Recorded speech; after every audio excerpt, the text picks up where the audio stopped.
Hello everyone, I am again here to present the third part of history of radio in India. So in previous video I had shared some fact and interesting point about saying the thing which happened before independence. So here I am going to share about the after independence, after partition, because India and Pakistan was also divided after independence. So let's get started. So at the time of independence, another new station were opened, which was Peshawar, Lahore, and Dhaka, and the total number of the all India radio stations was 9. And in the last video, I was told about the 6 medium wave and short wave transmitter stations, which are shared in the first video lecture. And Sardar Vallabhbhai Patel was the first Minister of Information and Broadcasting in independence India. All India radio stations in Delhi, Madras, Bombay, Kolkata, Lucknow, and Tiruchirappalli was working well. And there was the first program after independence to broadcast was Bahujan Hitaya Bahujan Sukhaya, which means for the benefit of many and the happiness of many. Next, All India Radio emphasized on disseminating information, education, music, and drama, but later it only emphasized on entertainment, which I will discuss later. So, in 1952, there was the first national orchestra with the first music conductor of India, Pandit Ravi Shankar. The name of that program was, you can see in the screen, Vidya Vendra. Vidya Brinda. And after the Ministry of Information and Broadcasting was taken by Dr. B.V. Kesar, broadcast of Hindi film song on All India Radio was banned. And Vivid Bharati was introduced in 1957, which was the conceptual based program on variety in lifestyles.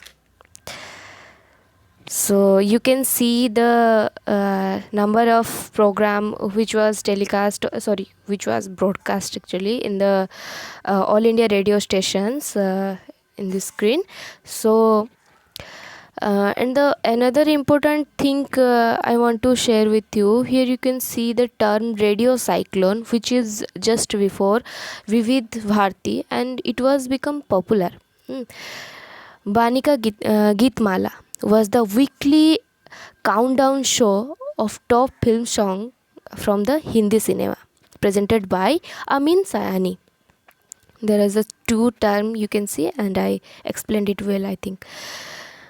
I'm not going to read all this program name. You can just note out it, this name of the program in All India Radio, as you can see in the screen. And Vivid Bharati extended from short wave to medium wave to more coverage of area, which meant for more listenership.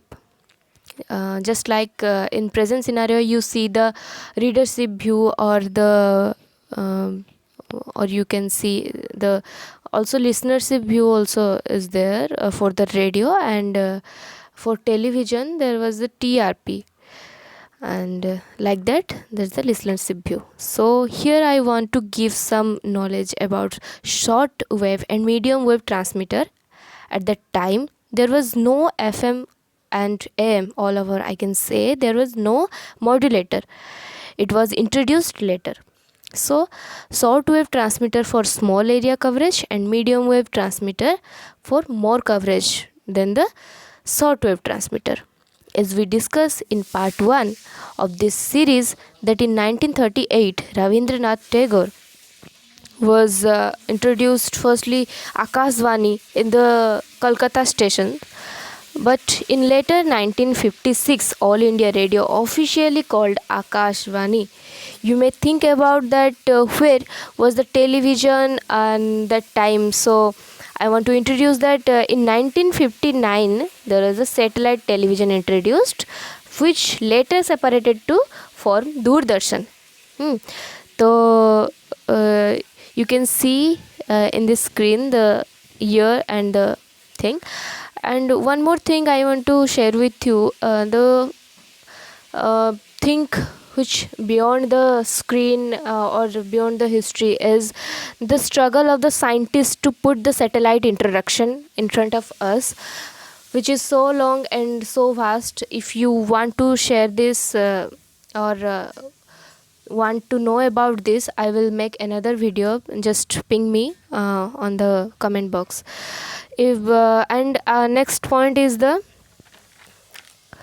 1957 era. There was the Rural Radio Forum by UNESCO, and India was selected by the UNESCO for this forum, and the theme was as a tool of change in Indian village.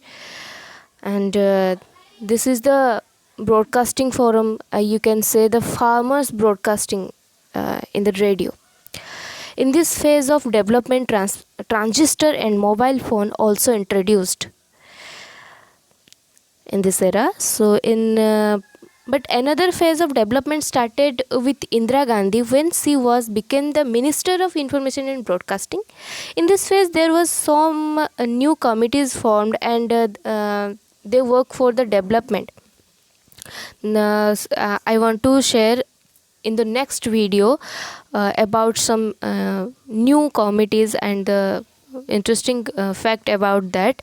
So Chanda committee, one of those committees who work really good for the development of the radio and television. I will discuss about Chanda committee in next part of this series. For that video, you can stay subscribed and stay notified. Thank you.